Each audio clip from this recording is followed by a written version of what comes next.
கடவுளுடன் TV நேயர்கள் அனைவருக்கும் அநேக நமஸ்காரங்கள்.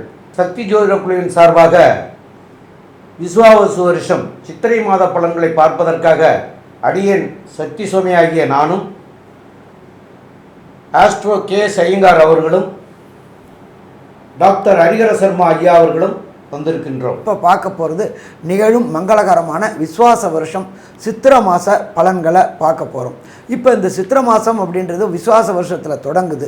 இந்த வருஷம் எப்போ தொடங்குது, இந்த மாதம் எப்போ தொடங்குது அப்படின்னு பார்த்தோம்னாக்க நிகழும் மங்களகரமான விஸ்வாச வருஷம் சித்திரை மாதம் ஆங்கில தேதி 14/4/2025 உயர்ந்த கிழமையான திங்கக்கிழமையில் தொடங்குது. இது முடிகிறது அப்படின்றது 14/5/2025 வரையிலும் இந்த சித்திரை மாதம் இருக்குது. சித்திரை மாதம் அப்படின்னாலே நம்ம என்ன சொல்லுவோம், அக்னி நட்சத்திர தோஷ ஆரம்பம் அப்படின்றதையும் சொல்லுவோம். நம்ம அந்த காலகட்டங்களில் பொறுத்தளவுக்கு முன்னோர்களும் மூத்தோர்களும் பெரியோர்களும் என்ன பண்ணுவாங்க, திருமணமான தம்பதிகளை ஆடி மாதத்தில் சேர வேண்டாம்னு சொன்னக்கூடிய காரணம் என்ன அப்படின்னாக்க, ஆடியில் கூடினா சித்திரையில் குழந்தை பிறக்கும், சித்திரையில் அக்னி நட்சத்திரம் அந்த குழந்தையோட உடம்பு சூடு தாங்காது அப்படின்றனால நம்மளுடைய முன்னோர்களும் மூத்தோர்களும் ஒவ்வொரு மாதத்துக்கும் ஒவ்வொரு காரியங்களும் ஒவ்வொரு நற்பலன்களையும் சொல்லிட்டு இருந்தாங்க.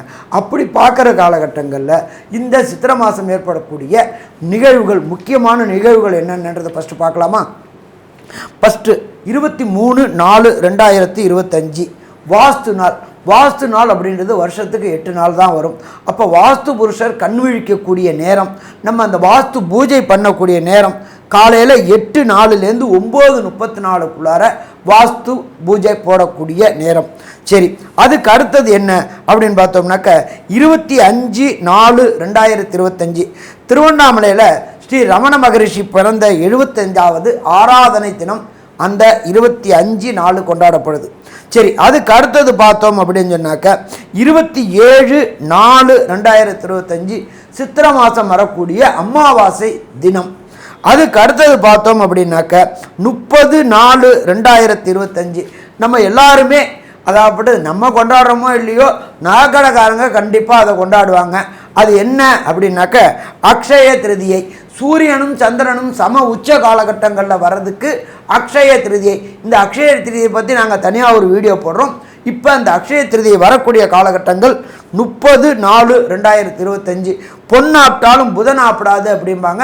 அப்படியேற்பட்ட புதந்தமான புதன்கிழமையில் வருது அக்ஷய திருதியை. அதுக்கு அடுத்தது பார்த்தோம்னாக்க 4/5/2025 எப்பொழுதுமே பார்த்தோம்னாக்க சூரியன் பரம உச்சத்தில் வர்றது மேஷத்தில். அந்த பரம உச்சத்தில் வர்றது தான் அக்னி நட்சத்திர தோஷ ஆரம்பம். இந்த அக்னி நட்சத்திர தோஷ ஆரம்பத்தில் எந்த விதமான சுபகாரியங்களும் நம்மளுடைய சார்ந்தவங்க கொண்டாட மாட்டாங்க. இந்த அக்னி நட்சத்திரம் 4-21 வரலும் இருக்குது. அது வைகாசியில் வந்துடுது. அப்போ அக்னி நட்சத்திர தோஷ ஆரம்பம். சரி, அதுக்கு அடுத்தது பார்த்தோம் அப்படின்னாக்க 12/5/2025 திங்கக்கிழமை. எல்லா பௌர்ணமிக்கும் ஒவ்வொரு விசேஷ தினங்கள் உண்டு. இந்த சித்திரை மாதம் வரக்கூடிய பௌர்ணமிக்கு பேர் சித்ரா பௌர்ணமி அப்படின்னு பேர். அதை தவிர இந்த காலகட்டங்களில் மதுரையில் கள்ளழகர் ஆற்றில் இறங்கக்கூடிய காலகட்டம். வரலாறு புகழ்பெற்றது, உலக புகழ்பெற்ற மதுரையில் உள்ள கள்ளழகர் ஆற்றில் இறங்கக்கூடிய நாள் அந்த 12/5/2025 திங்கக்கிழமை. சரி, இதுக்கு அடுத்தது இந்த விஸ்வாச வருஷம் சித்திரை மாதம் பிறக்கக்கூடிய நாட்களில் என்னென்ன கிரகங்கள் எந்தெந்த இடத்துல இருக்குது அப்படின்றத பார்ப்போம். காலபுருஷ தத்துவத்தின்படி மேஷத்தில் சூரிய பகவானும், அதுக்கு அடுத்தது காலபுருஷ தத்துவத்தின்படி 2ஆம் இடமான ரிஷபத்தில் குரு பகவானும், 4ஆம் இடமான கர்க்கடகத்தில் செவ்வாய் பகவானும், மற்றும் 6ஆம் இடமான கன்னியில் கேது பகவானும், மற்றும் கும்பத்தில் சனி பகவானும், புத பகவான், சுக்கிர பகவான், ராகு பகவான் மீனத்திலையும் இருக்கக்கூடிய காலகட்டங்களில் இந்த சித்திரை மாதம் பிறக்குது. இந்த சித்திரை மாதத்தில் விசேஷங்கள் அப்படின்றது சொன்னோம். இதில் இந்த காலகட்டங்களில் 2 மெல்ல செல்லும் கிரக பயிற்சிகள் இருக்குது. அந்த 2 கிரகங்கள், ஒன்று ராகு, இன்னொன்று கேது, அடுத்தது குரு பயிற்சி. இதை பற்றி நம்மளுடைய ஆஸ்ட்ரோ கே ஐயங்கார் அவங்க விரிவாகவும் விளக்கமாகவும் சொல்லுவாங்க. ஐயா, அற்புதமாக சொன்னீங்க. அதாவது விஸ்வாவசு வருஷத்தின் முதல் மாதமான சித்திரை மாதத்தில் பார்த்தீர்களேயானால் வரக்கூடிய கிரகச்சாரங்களில் மிக முக்கியமான கிரகச்சாரம் அப்படின்னு கிரக கோள் சாரம் அப்படின்னு சொல்லக்கூடியது ராகு கேத்துவின் பெயர்ச்சி 26/4/2025 வருது. இது வந்து ஒரு பெரிய மாற்றத்தை ஏற்படுத்தக்கூடிய நிகழ்வு. ஏன்னா ராகு கேத்துன்றது வந்து 1.5 வருஷத்துக்கு ஒரு தரம் ஒரு ராசியிலிருந்து அடுத்த ராசியில் மாறக்கூடியது. இப்போ நம்ம மாத கிரகங்களை பற்றி பேசுகிறோம், அதாவது சித்திரை மாதத்தை பற்றி பேசுகிறோம். எப்படியும் ராகு கேத்து பயிற்சியின் தனியாக வீடியோ போடுவோம். அதை தவிர குரு பயிற்சியும் நடக்கிறது. குரு பயிற்சி 11/5/2025 நடக்கிறது. குரு ரிஷப ராசியிலிருந்து மிதுன ராசிக்கு போகிறார். ராகுவும் கேத்துவும் பார்த்தோம்னா ராகு மீன ராசியிலிருந்து அப்பிரதட்சணமாக சுற்றுவார். அதனால் வந்து கும்பத்துக்கும், கேத்து கன்னியா ராசியிலிருந்து சிம்ம ராசிக்கும் வரார். இந்த மாதம் சித்திரை மாதத்தில் இருக்கக்கூடிய மாத கிரகங்களில் என்ன விசேஷம் அப்படின்னு பார்த்தோம்னா, சுக்கிரன் வக்கர கதியில் இருக்கக்கூடிய சுக்கிரன் 4 நாட்கள் மட்டுமே இந்த மாதம் பிறந்ததுலேருந்து வக்கரத்தில் இருக்கார். அதுக்கப்புறம் வந்து சுக்கிரன் உச்சம் பெற்று போய் இருக்கார். இதற்கு மேலே பரிவர்த்தனை யோகமும் வருது. குருவும் சுக்கிரனும் இந்த மாதம் மொத்தம் பரிவர்த்தனை யோகத்தில் இருக்கக்கூடியது பெரிய விசேஷம். ஏன்னா 11ஆம் தேதி 11/5 தான் மாறுறார்.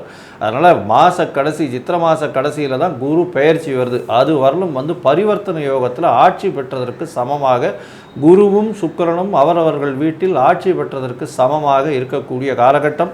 இதில் வந்து சுக்கிரன் வந்து உச்சம் பெற்று போயிருக்கார், வக்கர நிவர்த்தியும் அடைகிறார். பெரிய விசேஷம்.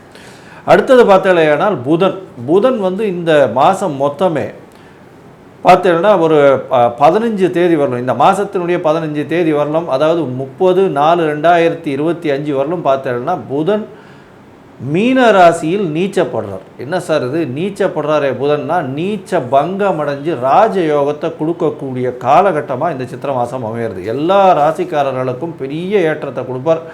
கல்விக்கு அப்படின்னு சொல்லிங்கன்னாலே புதனை எடுக்காமல் இருக்கவே முடியாது. எந்த ஒரு நுண்ணறிவு சம்பந்தப்பட்ட எந்த ஒரு என்ன சொல்கிறது ஒரு விஷயங்களை எடுத்து நுண்ணறிவு செய்து பார்க்கணும் அப்படின்னாலே அதுக்கு புதனுடைய இது வேணும். புதன் இப்போ நீச்சப்பட்டிருந்தாலும் நீச்ச பங்கம் அடைகிறதுனால மிகப்பெரிய ராஜயோகத்தை கொடுக்கக்கூடிய வல்லமையில் இந்த மாதத்தில் இருக்க. சரி, அதற்கடுத்து உண்டான இன்னொரு கிரகம் பார்த்தேனால் சூரியன் உச்சம் பெற்று போயிருக்கார். இந்த மாதம் வந்து சித்திரை மாதம் எப்போவுமே மேஷத்தில் சூரியன் உச்சம் பெற்று போயிருக்கார். செவ்வாய், சூரியனுக்கு வீடு கொடுத்த செவ்வாய், அதாவது மேஷத்தினுடைய அதிபதியான செவ்வாய் பார்த்தோம்னா இந்த மாதம் மொத்தம் நீச்சப்பட்டு போயிருக்கார். இது வந்து இந்த மாதத்தினுடைய கோள் சாரத்தினுடைய முக்கியமான நிகழ்வுகள். ஏன்னா புதன் நீச்ச பங்கம் அடைகிறார், சுக்கிரன் உச்சம் பெற்று போயிருக்கார், பரிவர்த்தனை யோகம் அடைஞ்சிருக்கார். அது தவிர செவ்வாய் நீச்சம் பெற்று போயிருக்கார். செவ்வாய் வீட்டில் இருக்கக்கூடிய சூரியன் உச்சம் பெற்று போயிருக்கார். இதெல்லாம் வச்சு இந்த மாதத்தில் வரக்கூடிய மாற்றங்கள் ஒரு ராசிக்கும் எந்த அளவுக்கு ஏற்றத்தை கொடுக்கும், எந்த அளவு ஏமாற்றத்தை கொடுக்கும் அப்படின்றத மேஷம் முதல் மீனம் வரை ஒன்னொன்னாக இப்போ பார்க்கலாம். கணவன் மனைவி பிரச்சனை தீர, பிரிந்தவர்கள் ஒன்று சேர, தகாத உறவில் இருந்து விடுபட, செய்வினையை செய்தவருக்கே திருப்பிவிட, எதிரிகள் உதிரிகளாக, வழக்கில் வெற்றி காண, வியாபாரத்தில் முன்னேற்றம் அடைய, பணம் பொன் பொருள் சேர 11 நாளில் உங்களது அனைத்து பிரச்சனைகளும் கேரள முறையில் பிரசன்னம் பார்த்து சரி செய்யப்படும். உடனே தொடர்பு கொள்ளுங்கள் ஜெயா டிவி புகழ் மேல்மருவத்தூர் ஞானகுரு அவர்களை. துலாம், சித்திரை, சுவாதி, விசாகம் இந்த 3 நட்சத்திரம் 9 பாதங்களை கொண்ட ராசி. ராசியின் அதிபதி சுக்கிரன், ராசிநாதன் உச்சம் பெற்று போயிருப்பது மிக பெரிய ராஜயோகத்தை கொடுக்கக்கூடிய காலகட்டமாக அமையாது. உங்களுடைய ராசிக்கு பார்த்தீங்கன்னா ராசிநாதன் அப்படின்னு சொல்லக்கூடியவர் சுக்கிரன் உச்சம் பெற்று 6ஆம் இடத்தில் உச்சம் பெற்று போயிருக்கார். பொதுவாகவே இந்த மாத கிரகங்கள் அப்படின்னு சொல்லக்கூடியது, அதாவது மாதத்தினுடைய பலன்கள் அப்படின்னு சொல்லக்கூடியது வந்து விஸ்வாசு வருஷத்தின் சித்திரை மாதத்து பலனை நம்ம இப்போ பார்க்குறோம். மாத பலன்னு சொல்லக்கூடியது வந்து சூரியன், புதன், செவ்வாய், சுக்கிரன் இந்த 4 மாற்றங்கள், 4 கிரகங்களின் மாற்றங்களில் இந்த மாதத்தில் வரக்கூடிய பெரிய கிரகங்கள், அதாவது மெதுவாக செல்லக்கூடிய கிரகங்களான ராகு, கேது, குருவினுடைய மாற்றத்தை வச்சு நம்ம சொல்கிறோம். குருவாவது இந்த மாதம் கடைசியில் தான் மாறுறார். ராகு கேதுவும் முதலே மாறிடுறார். இந்த மாதம் ஒரு 10-11 நாள்லேயே மாறிடுறார். இந்த மாதத்தில் பார்த்தாலேயானால் உங்களுடைய ராசிநாதன் உச்சம் பெற்று போயிருக்கிறதுனால எல்லா விதமான போட்டிகளிலும் உங்களுக்கு வெற்றியை கொடுக்கக்கூடிய காலகட்டமாக அமைகிறது. ஏன்னா 6ஆம் இடம் வந்து ருண ரோக சத்ருஸ்தானம், போட்டி ஸ்தானம் அப்படின்னு சொல்லக்கூடிய இடத்துல வந்து 6ஆம் இடம் இருக்குது. 6ஆம் இடத்துலையே போய் உச்சம் பெற்று போயிருக்கார் சுக்கிரன். அது வந்து மிகப்பெரிய ஏற்றத்தை கொடுக்கக்கூடிய காலகட்டமாக இருக்க போகுது. இதை தவிர பார்த்தாலேயானால் உங்களுடைய ராசிக்கு 9, 12 அதிபதியான புதனும் வந்து 6ஆம் இடத்துல போய் நீச்சப்பட்டு போயிருக்கார். அதனால் நீச்ச பங்கம் அடைகிறது. நினைத்த காரியங்கள் நினைத்த இடத்தில் நினைத்த நேரத்தில் நிச்சயமாக நடக்கும். உங்களுடைய ராசிக்கு பார்த்தீங்கன்னா பரிவர்த்தனை யோகம் வேறு வருது. அதாவது உங்களுடைய ராசி நாதன் வந்து பரிவர்த்தனை பெற்று 8ஆம் இடத்தில் மறைந்திருக்கக்கூடிய காலகட்டமாகவும் வருது. ஆட்சி பெற்று போயிருக்கார். அதனால் எடுத்த காரியங்கள் எல்லாமே வெற்றி பெறும். பணவரவிற்கு பஞ்சம் இருக்காது. குருவினுடைய 8ஆம் இடத்தில் குரு இருக்கிறது பெரிய விசேஷம். பரிவர்த்தனை யோகம் வேறு வருது. 6ஆம் இடத்தில் 6ஆம் அதிபதியும் 8ஆம் இடத்தில் 8ஆம் அதிபதியும் ஆட்சி பெற்று போகிறதுக்கு 2 மறைந்த ஸ்தானாதிபதிகள் பரிவர்த்தனை யோகம் பெறுறது பெரிய ஏற்றத்தை கொடுக்கக்கூடிய காலகட்டமாக அமைய போகிறது. அவங்க 2 பேருமே சுபர்கள், மிகப்பெரிய சுபர்களாக இருக்கிறதுனால உங்களுக்கு எல்லா விதமான ஏற்றங்களும் கிடைக்கக்கூடிய காலகட்டமாக அமையிறது. உங்களுக்கு பண வருமானத்திற்கு பஞ்சம் இருக்காது. அதை தவிர பார்த்தாலேயானால் உங்களுடைய ராசிக்கு 2, 7 அதிபதி அப்படின்னு சொல்லக்கூடியவரும் செவ்வாய் வந்து 9ஆம் இடத்துல, அதாவது 10ஆம் இடத்துல நீச்சப்பட்டு போகிறார் இந்த காலகட்டத்தில். அது தவிர வந்து பார்த்தாலேயானால் 11ஆம் அதிபதியான சூரியன் சமசப்தமத்தில் உச்சம் பெற்று போகிறார்.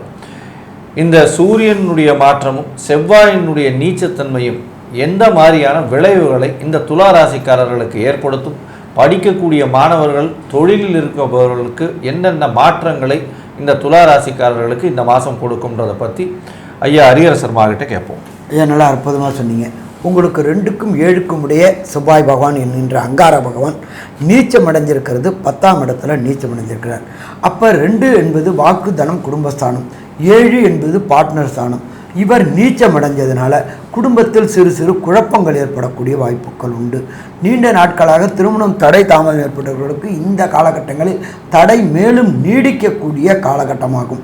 அதை தவிர 7ஆம் இடம் அப்படின்றது தொழில் ஸ்தானம். தொழில் ஸ்தானத்தில் உண்டான செவ்வாய் பகவான் 10ஆம் இடத்தில் நீச்சம் பெற்றதனால் பொருளாதாரத்தில் சறுக்கல்கள் ஏற்படக்கூடிய வாய்ப்புகள் உண்டு. நீங்கள் செய்யக்கூடிய பார்ட்னரினால், தொழில் பார்ட்னரினால் ஏமாற்றப்படக்கூடிய வாய்ப்புகளும் இந்த காலகட்டங்களில் உண்டு. ரியல் எஸ்டேட் தொழில் செய்யக்கூடியவர்களுக்கு இந்த மாதம் அடக்கி வாசிப்பது மிக சிறப்பாக இருக்கும். ஏனென்றால் ஒரு பூம் காட்டி கடைசியில் ஒன்றும் இல்லாமல் ஆக்கக்கூடிய வாய்ப்புகள் உண்டு.